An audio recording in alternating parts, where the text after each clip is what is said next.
We have time now today to look at the legal framework, the program framework. Sorry, we look at the program framework. This is unit number monitoring and evaluation. Let's see how to form the legal framework. Number one, so a problem statement that identifies the specific problem to be addressed by the program, the program goal and objectives, and the nature of the program area compartmentalization, the conceptual framework, which is a graphical depiction of the factors thought to influence the program of interest and how these factors relate to each other, the logical framework or results framework that links the goal and objectives to the intervention. So a monitoring and evaluation framework is actually a basic description of the projects or the program's goal, the objectives, the outcomes, the processes and inputs, as well as the indicators that will be used to measure the success or the failure. So I am saying that a framework is a basic description, okay, of the projects or the program's goals, the objectives, the outcomes, the outputs, the processes, and the inputs, as well as the indicators that will be used to measure success or failure. What are some of the types of frameworks? Conceptual framework. Number one, there is what we call conceptual framework. What about conceptual framework? Number one, it is a structure that shows how the variables or concepts within a project are interlinked. That is a conceptual framework. So it does make the explicit connections between the relevant contextual factors and the goal of the program. And it also does show the program activities and objectives link while defining the underlying assumptions made to achieve the program. So it is there to guide, the impact analysis and to guide in the selection of appropriate indicators. That is what the conceptual framework is all about, right? Now, let's look at an example of a framework of early healthy adolescent. This is an example, right, of a framework. Okay, so it has got the macro level factors, and these would include the economic forces, right? Let me use the red marker so that you can see the economic forces, the historical events, the national priorities, and the laws and the politics here. We have got the values, the norms, the natural events, and the political events on the other hand. So we have the family on top here. We have the family. So under the family, this is where you'll find things such as the genetic and the epigenetic factors. You find the monitoring, you find expectations and some supports. This is where you find the gender norms and the values. You can find the connectedness and the behavioral regulation within this area, that is called the family. So from the family, you go to the community. This is where you find the community assets, things like community assets, the gender norms, the issues of safety, collective socialization, cultural beliefs and attitudes, community risks, and the economic resources. So those are some of the key elements that you find under the community. But when you go to the school, you find the issues of safety, the issues of connections, the issue of opportunities, expectations, and support. Then when you look at the individual factors, under individual factors here, you have the issues of puberty. Those are young ones.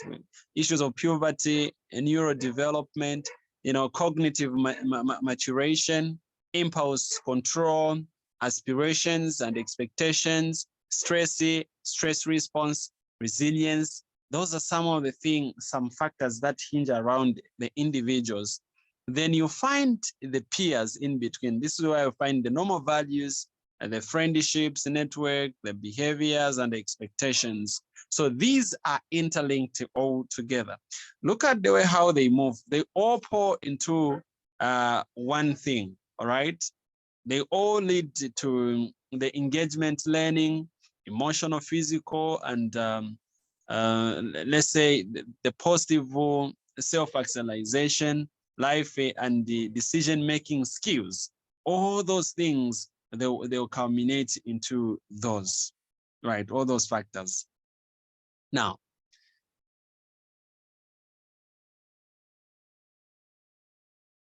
the use of the results of a framework that we have just talked about, it does answer the questions of what did the program achieve, all right, in terms of, let's say, individual development, in terms of, let's say, family, focus of family, in terms of the community, in terms of school, in terms of the peers, what did it actually achieve, okay? Therefore, it shows the results of the program intervention and how they are linked to the goals and objectives. Number two, it does enhance the understanding of program monitoring and evaluation at all levels of the program. So the clarified focus on the causal link and the understanding of results of the program impact is actually gained through the same. Okay. Now, what are some of the use of the logical framework? The logical framework is used as a tool for planning. We use it for planning. We talked about planning in the previously. Then it is also used in monitoring. It is used in the evaluation program, the logical framework. It does show the logical flow of the links between the project inputs, the output, outcomes, and the impacts. So it shows you, okay, those links. How much inputs have we put? What's our output? What's our outcome? What is the impact thereof? It does summarize what the project intends to achieve, and it summarizes the key assumptions outside as well as the inputs that will be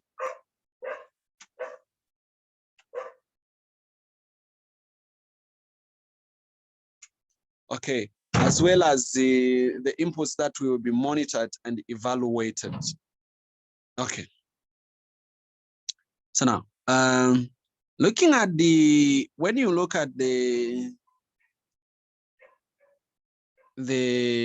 program description. So when we look at the inputs, like when we let's get the logical model first in detail.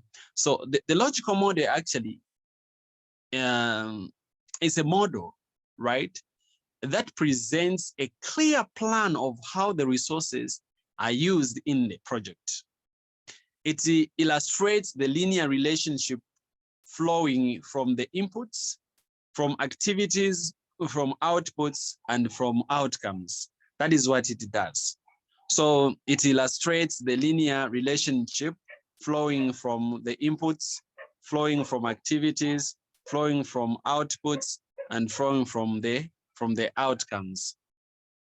So it shows how the input resources affect the activities which produce the intermediate outputs, leading to long-term results or impacts.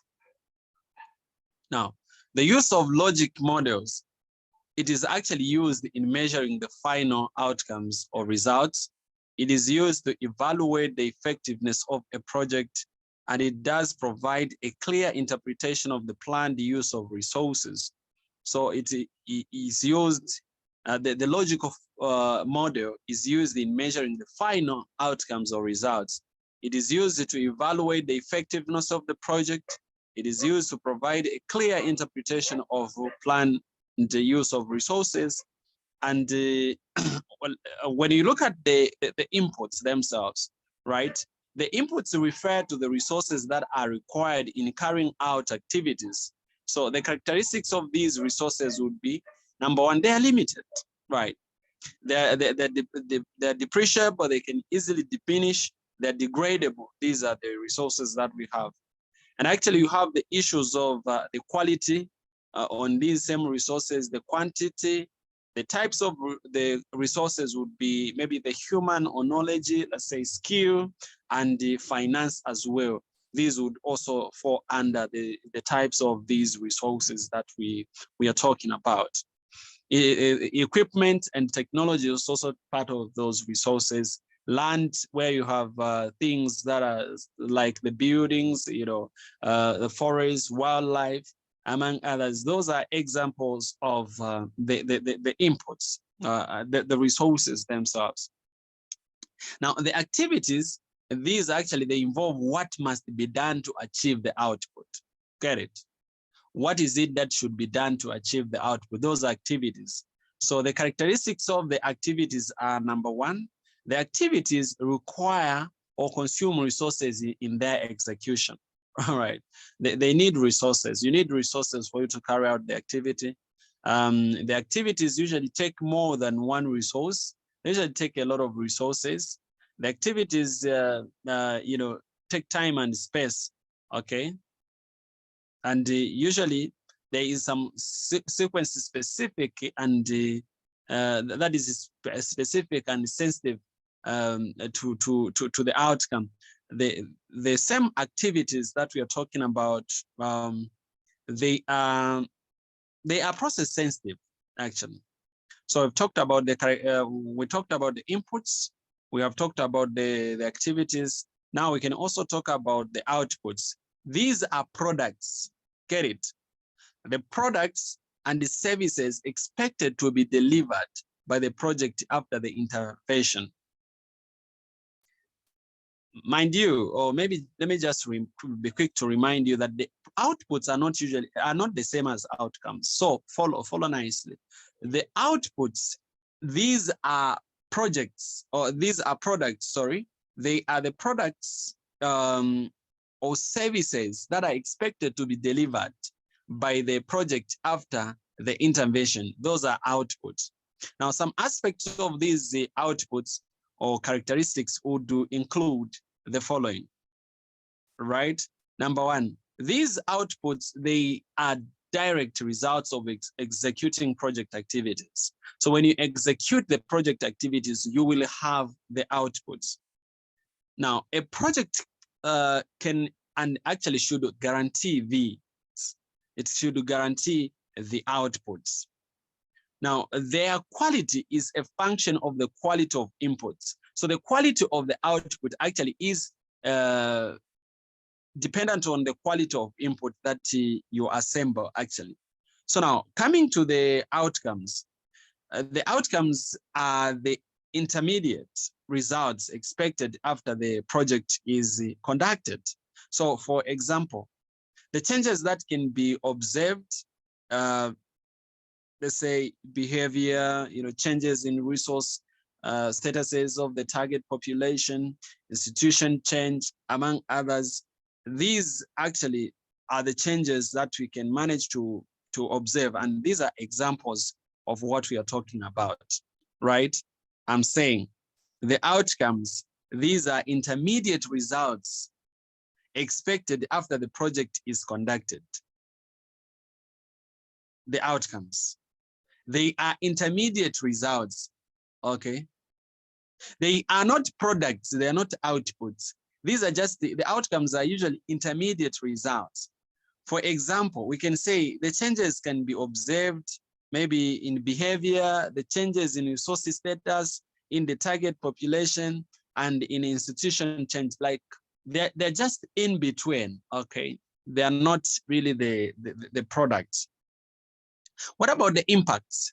These are long-term changes that take place after the project is completed, okay?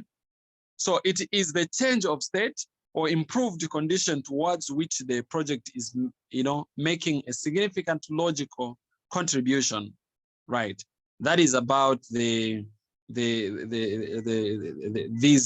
terms, how they are properly used. Talked about the inputs, talked about the activities, talked about the outputs and the outcomes, indicated also that the outcomes are intermediate results. And we have talked about the impacts, which are basically the long-term changes that take place after the project is actually complete.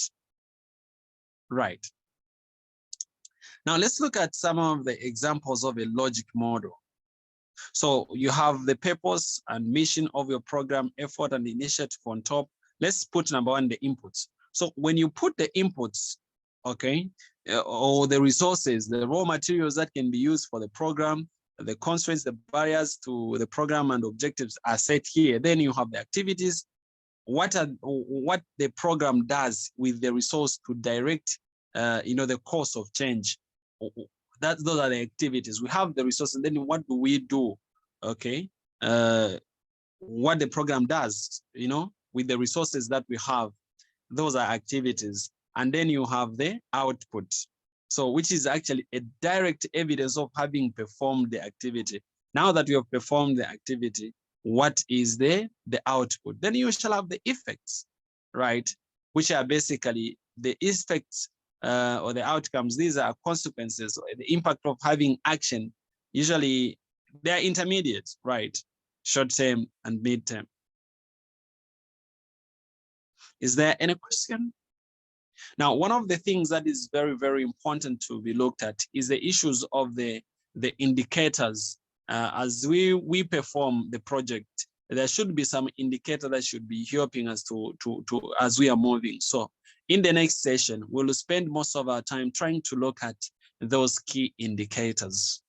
Okay. Is there any question?